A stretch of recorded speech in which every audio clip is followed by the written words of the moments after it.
জানিয়ে দিব এই মুহূর্তে আমাদের হাতে এসেছে গুরুত্বপূর্ণ আপডেট আন্তর্জাতিক সংবাদের শিরোনাম। শুরুতেই থাকছে নেতানিয়াহুকে থামাতে আন্তর্জাতিক সম্প্রদায়কে কঠোর পদক্ষেপের আহ্বান এরদোয়ানের। এদিকে তাইওয়ানের কাছে জাপানের ক্ষেপণাস্ত্র মোতায়েন পরিকল্পনার সমালোচনা চীনের। আরও থাকছে যুক্তরাষ্ট্রের পরিকল্পনাকে হাস্যকর বলে প্রত্যাখ্যান ভেনেজুয়েলার। এদিকে ইউক্রেনকে অর্থ ও অস্ত্র সাহায্য অব্যাহত রাখার প্রতিশ্রুতি ইউর। সব শেষে জানিয়ে দিব লেবাননে হামলা চালিয়ে হিজবুল্লাহর শীর্ষ নেতাকে হত্যা করেছে ইসরায়েল। এতক্ষণ শুনছিলেন হাতে থাকা আপডেট সংবাদের শিরোনাম, এবারে বিস্তারিত। তবে তার আগে অনুরোধ রইল ভিডিওটিতে একটি লাইক এবং কমেন্ট করে জানিয়ে দিন ভিডিও সম্পর্কে আপনার মূল্যবান মতামত। আরও জানিয়ে দিন ভিডিওটি কোথা থেকে দেখছেন বা কোন জেলা থেকে দেখছেন।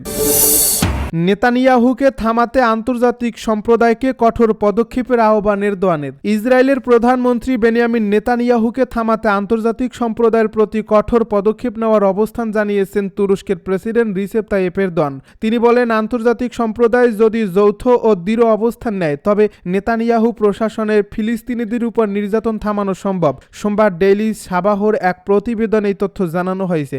2023 সালে ফিলিস্তিন ইসরায়েল যুদ্ধের পর থেকে তুরস্ক ফিলিস্তিন ইস্যুতে ধারাবাহিকভাবে কূটনৈতিক প্রচার চালিয়ে যাচ্ছে। গাজায় সাম্প্রতিক যুদ্ধবিরতি নিশ্চিত করতেও গুরুত্বপূর্ণ ভূমিকা রেখেছে আঙ্কারা। এর আগে তুরস্ক একসময় প্রায় একাই গণহত্যার বিরোধিতা করলেও পরে ইসরায়েলের যুদ্ধাপরাধ বাড়ার সঙ্গে সঙ্গে নেতানিয়াহু সরকারের সমালোচকও বেড়েছে।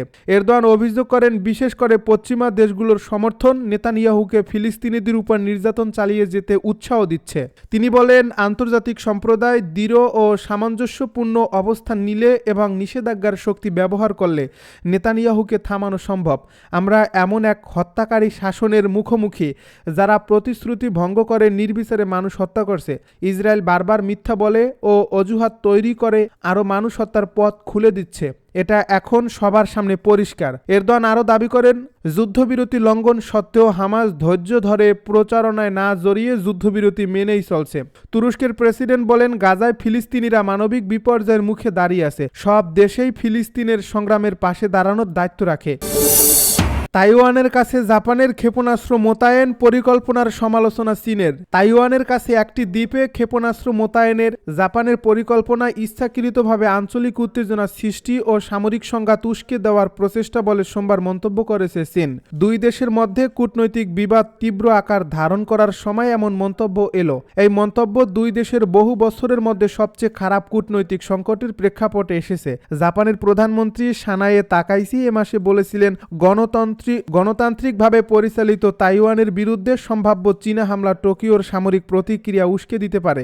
চীনা পররাষ্ট্র মন্ত্রণালয়ের মুখপাত্র মাওনিং সোমবার নিয়মিত ব্রিফিংয়ে বলেন, জাপানের দক্ষিণপন্থী শক্তিগুলো জাপান ও পুরো অঞ্চলকে বিপদের দিকে ঠেলে দিচ্ছে। তিনি আরও বলেন, বেইজিং তার জাতীয় ভূখণ্ডের সার্বভৌমত্ব রক্ষায় দৃঢ় প্রতিজ্ঞ ও সক্ষম।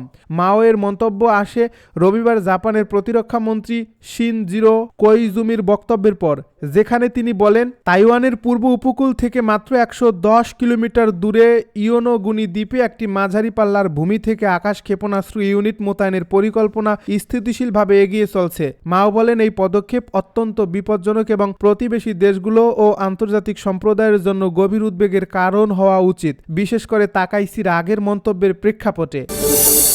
যুক্তরাষ্ট্রের পরিকল্পনাকে হাস্যকর বলে প্রত্যাখ্যান ভেনেজুয়েলার সরকার সোমবার যুক্তরাষ্ট্রের একটি পরিকল্পনাকে হাস্যকর বলে প্রত্যাখ্যান করছে। এ পরিকল্পনার মাধ্যমে ওয়াশিংটন অস্তিত্বহীন কার্টেল দে লস সোলসকে একটি সন্ত্রাসী সংগঠন হিসাবে ঘোষণা করতে যাচ্ছে বলে ধারণা করা হচ্ছে।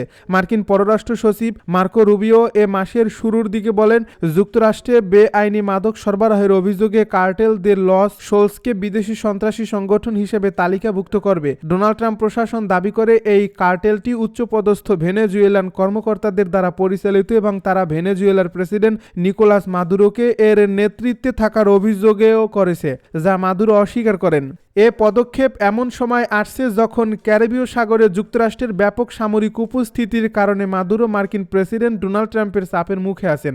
একই সঙ্গে যুক্তরাষ্ট্র এই ঘোষণাকে সামরিক পদক্ষেপের যৌক্তিকতা হিসেবে ব্যবহার করতে পারে কিনা তা নিয়ে কিছু উদ্বেগও দেখা দিয়েছে। যদিও নিষেধাজ্ঞা বিষয়ক বিশেষজ্ঞরা বলছেন সংশ্লিষ্ট আইন এমন অনুমতি দেয় না। মাদুরো ও তার সরকার সব সময় অপরাধের অভিযোগ অস্বীকার করে বলছে, যুক্তরাষ্ট্র কেবল ভেনেজুয়েলার বিপুল তেল সম্পদের নিয়ন্ত্রণ নেওয়ার জন্যই রেজিম চেঞ্জ চায়।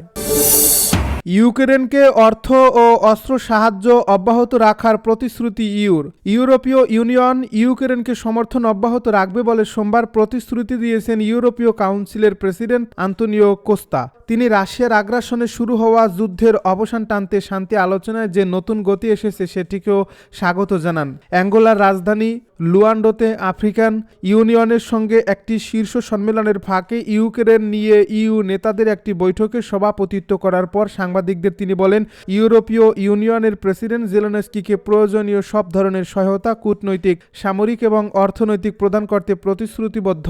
তিনি আরও বলেন, এর মধ্যে বিশেষভাবে অন্তর্ভুক্ত রয়েছে ইউক্রেনের জন্য আর্থিক সহায়তা। তিনি স্মরণ করিয়ে দেন, গত মাসে ইইউ নেতারা ইউক্রেনে আগামী 2 বছরের আর্থিক চাহিদা পূরণের বিষয়ে সম্মত হয়েছেন। কোস্তা বলেন, আমরা প্রতিশ্রুতি দিয়েছি এবং ডিসেম্বরে ইউরোপীয় কাউন্সিলে আমরা সেই প্রতিশ্রুতি পূরণ করব। ইউরোপীয় কমিশন প্রস্তাব দিয়েছে ইউরোপে জমাট অবস্থায় থাকা রুশ সম্পদ ব্যবহার করে ইউক্রেনের জন্য একটি ক্ষতিপূরণ ঋণ তহবিল গঠনের, কিন্তু নেতারা এখনও এ পথে এগোবেন কিনা সে বিষয়ে চূড়ান্ত সিদ্ধান্ত নেননি।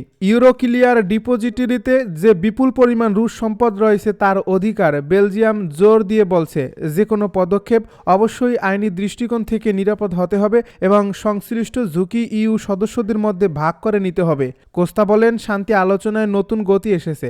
যুক্তরাষ্ট্র, ইউক্রেন, ইউরোপীয় ইউনিয়নের প্রতিষ্ঠানগুলো এবং ইউরোপীয় প্রতিনিধিদের মধ্যে জেনেভায় গতকালের বৈঠক উল্লেখযোগ্য অগ্রগতি নির্দেশ করে। তিনি স্বীকার করেন, এখনও কিছু বিষয় সমাধান বাকি আছে, তবে অগ্রগতির দিকটি ইতিবাচক। লেবাননে হামলা চালিয়ে হিজবুল্লাহর শীর্ষ নেতাকে হত্যা করেছে ইসরায়েল। লেবাননের বৈরুতের দক্ষিণাঞ্চলে এক বিমান হামলায় দেশটির শিয়া সংগঠন হিজবুল্লাহর শীর্ষ সামরিক নেতা হাইসম আলী আল তাবাইকে হত্যা করেছে ইসরায়েলি বাহিনী। কয়েক মাসের বিরতির পর দক্ষিণ বৈরুতে এই প্রথম বড় ধরনের হামলা চালালো তেল আবিব, যা কার্যকর থাকা যুদ্ধবিরতির মধ্যেই ঘটল। লেবাননের স্বাস্থ্য মন্ত্রণালয় জানায়, দাহিয়েহ এলাকায় একটি ঘনবসতিপূর্ণ আবাসিক ভবনে এই হামলায় কমপক্ষে 5 জন নিহত এবং 8 জন আহত হয়েছেন। হিজবুল্লাহ তাবাই এর মৃত্যুর বিষয়টি নিশ্চিত করে বলেছে, ইসরায়েল এই হামলার মাধ্যমে রেড লাইন অতিক্রম করছে। ইসরায়েল তাবাইকে হিজবুল্লাহর চিফ অফ স্টাফ এবং দীর্ঘদিনের অভিজ্ঞ নেতা হিসেবে বর্ণনা করছে, যিনি এই সংগঠনের বিভিন্ন গুরুত্বপূর্ণ দায়িত্বে ছিলেন। যুক্তরাষ্ট্র 2026 সালেই তাকে সন্ত্রাসী ঘোষণার পাশাপাশি $5 মিলিয়ন পুরস্কারও ঘোষণা করে।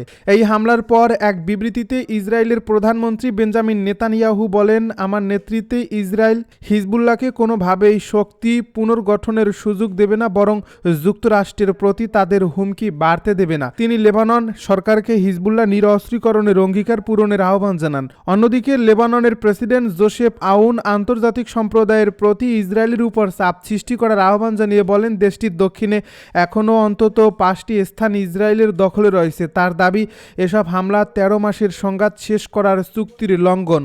লেবানন সরকার বলছে, হিজবুল্লাহকে নিরস্ত্রীকরণে তারা প্রতিশ্রুতিবদ্ধ, তবে এই সংগঠনটি জোর দিয়ে বলছে, ইসরায়েল সব হামলা বন্ধ না করা পর্যন্ত, সম্পূর্ণভাবে লেবানন থেকে না সরে যাওয়া পর্যন্ত এবং লেবাননি বন্দীদের মুক্তি না দেওয়া পর্যন্ত তারা অস্ত্রের ভবিষ্যৎ নিয়ে কোনো আলোচনা করবে না।